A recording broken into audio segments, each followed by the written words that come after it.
periódico escrito, pero ese periódico escrito también pertenece al grupo Prisa, español, convirtiendo en un medio transnacional, no, al grupo, a Planeta, me equivoqué, a Planeta. Caracol, que es de los Santo Domingo, pero ese sí pertenece al grupo Prisa, y RCN tiene relaciones con Cisneros. Y vemos que existe que los medios de comunicación, aparte de estar en pequeñas manos, en pocas manos, esas manos también son transnacionales y representan una ideología, una concepción de ver el mundo, y esa concepción es del mundo capitalista, y solo por esos medios saldrán lo que a ellos les interese que salga. Lo demás es manipulado a través de la mentira o decir las verdades a media.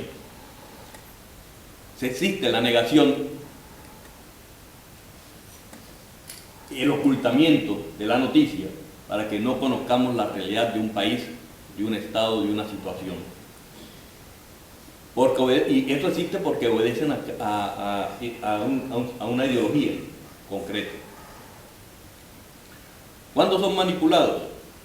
Por ejemplo, el Estado colombiano duró 30 años para hacerle creer a todo el mundo que la guerrilla de las FARC era un grupo narcotraficante, sabiendo ellos que no lo son. Pero leemos las noticias nosotros y nos comemos el cuento completico. Y una vez en el País Vasco me preguntaron eso, ¿y de verdad que las FARC es un cartel más de la droga? Hombre, y el primero que habla de eso, de que la FARC es un cartel de la droga, es una narcoguerrilla, es un embajador norteamericano, Levi Stam, que estuvo de embajador en Costa Rica cuando la contra nicaragüense, y él estuvo involucrado en tráfico de drogas para poder financiar a la contra nicaragüense. ¿Cómo existe el ocultamiento? Por ejemplo, el día de ayer asesinaron a un compañero de un movimiento político que acaba de nacer, de Marcha Patriótica, se llama Edgar Becerra, porque lo asesinan en Soacha, era una ciudad que en este momento pertenece a Bogotá, y de eso ningún medio de comunicación oficial ha dicho nada. Era él un sobreviviente de la Unión Patriótica, miembro del Partido Comunista colombiano, pero de eso y por eso es que lo ocultan. ¿Cómo se oculta también? En la serranía de la Macarena, en el sur del país, encontraron al lado de un batallón 2.000 cuerpos en una fosa común. Entonces decían en los medios de comunicación que no era una fosa común porque cada cuerpo tenía su parcela aparte, en un espacio de 300 metros cuadrados y al frente del batallón. Y no era una fosa común. ¿Cómo se manipula la información?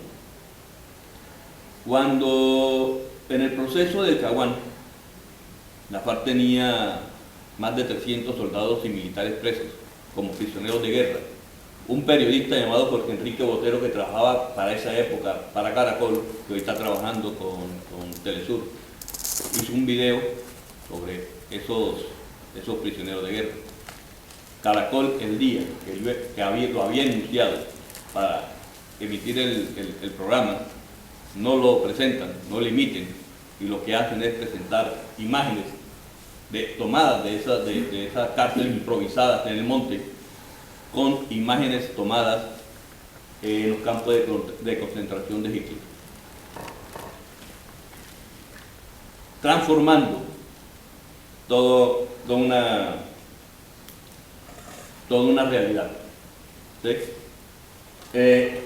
También se manipula a través del conflicto armado. Colombia tiene un conflicto armado de los más antiguos que hay. Desde 1948 surge el conflicto armado colombiano, pero el conflicto por la tierra es mucho más viejo. Prácticamente es desde que comienza la industrialización de Colombia, desde 1920, 1910. porque Colombia era un país con más del 80% de su población vivía en el campo, y necesitaban para construir los ferrocarriles, para construir las industrias azucareras, para empezar con la industria petrolera en Barranca Bermeja, necesitaban personal. ¿Y cómo lo sacaban? Había que sacarlo del campo, porque no quería salir del campo, porque en el campo vivían muy sabrosos. ¿Sí? La ocultación también sirve para decir que un hecho no sucedió.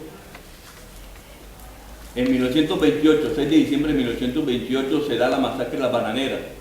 Más de 5.000 obreros del banano, que pertenecían a una empresa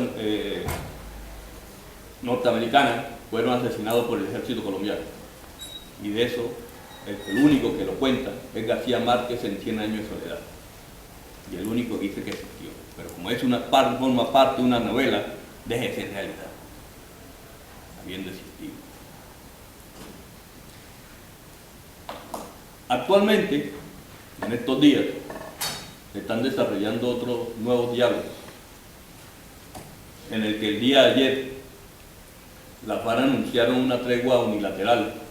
El día lunes la FARC anunciaron una tregua unilateral en un periódico El Tiempo que me encuentro, y dice, no, es la cuarta vez que lo anuncian, y la primera que ponen es la de 1984, con el gobierno de Belisario Betancourt, donde en estos acuerdos, esto nace la Unión Patriótica, pero esa tregua fue bilateral, no unilateral. Tregua bilateral que el ejército siempre ha roto. ¿Sí? Transforman la noticia para decir que el otro es el culpable y el malo. Como estos medios tienen concepción ideológica, yo sí considero que nosotros debemos conocer bien esa concepción ideológica. Bueno, de esa forma me formé yo en la Juventud Comunista.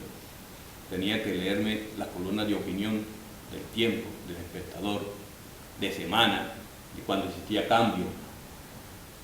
¿Y quiénes leían? Los que desarrollan el pensamiento ideológico del sistema, de la oligarquía, para saber qué es lo que se me viene parecido. Y eso mismo hago ahora con los diálogos. Y muchos de esos pensadores dicen que la FARC va a romper el diálogo y se va a levantar de la mesa, siendo el gobierno el que en todas esas 4 oportunidades de diálogo es el que se ha levantado la mesa y se rompe la tregua. También en la tregua del Caguán siempre han hablado de que la FARC la utilizó para fortalecerse, pero viéndolo bien, ¿por qué el gobierno en esa época se sienta con la FARC a negociar? Habían recibido una serie de golpes muy fuertes. Le habían asaltado una base en de Miraflores, de Mitú, en el que habían sido derrotados los militares y los policías que estaban ahí, más de 150.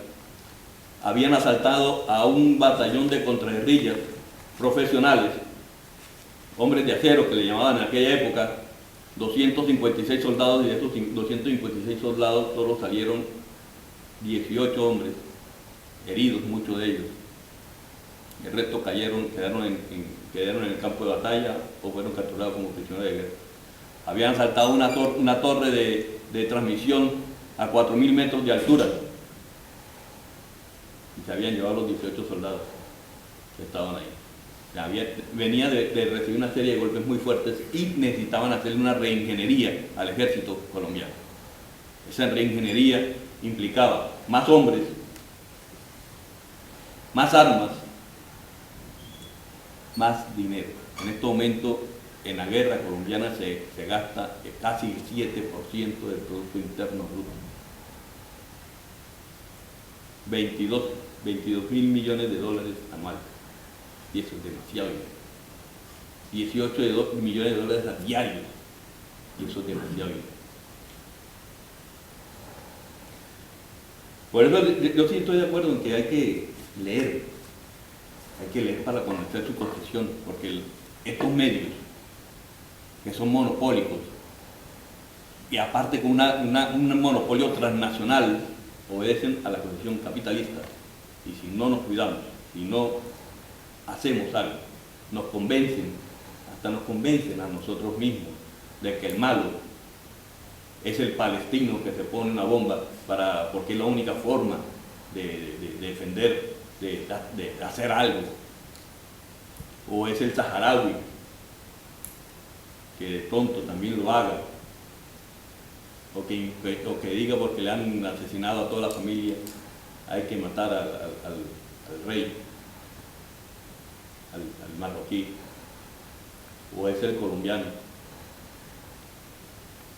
que por defender la vida tenga que ingresar a un movimiento guerrillero porque no quiere salir al exilio, porque es un asesinato político.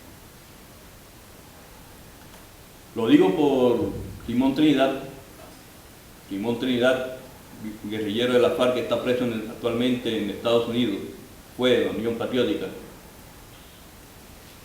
y él, para defender su vida, a no ser asesinado como algunos de sus compañeros, tuvo que ingresar a la FARC. La otra compañera de él se fue para Suiza y vivió en Suiza hasta hace poco. Ya hace poco regresó al país, no sé qué habrá pasado con ella. Y muchos otros compañeros que para defender su vida o salen del país o ingresan al movimiento guerrillero.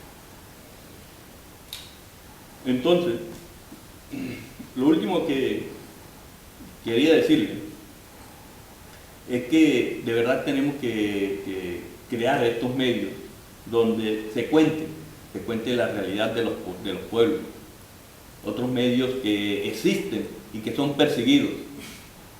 En Colombia existe el semanario Voz, que es del partido, y muchos de sus periodistas,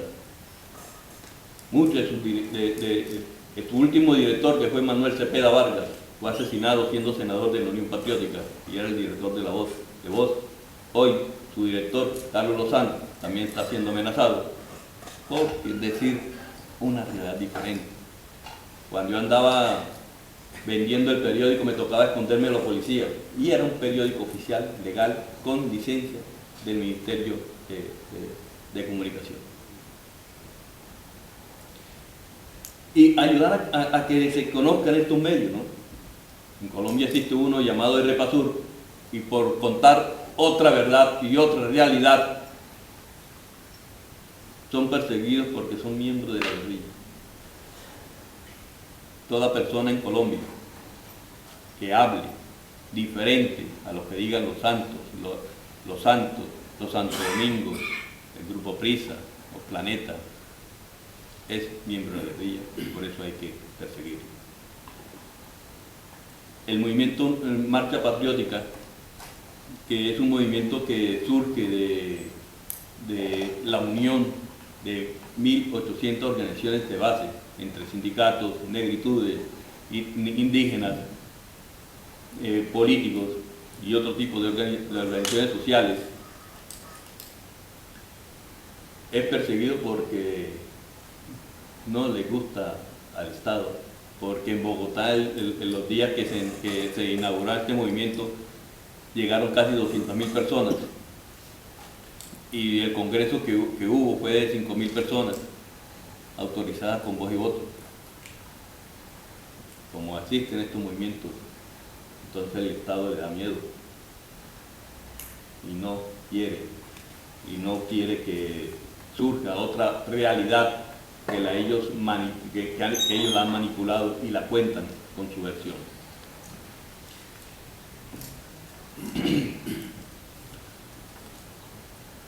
Por último, como todo movimiento o todo medio de comunicación obedece a una concepción, y entre más fortalezcamos estos movimientos hasta hacerlos casi masivos, no solamente que lo conozcamos unos cuantos, y la forma es distribuirlo, repartirlo, hacer lo que la gente lo conozca. Gracias.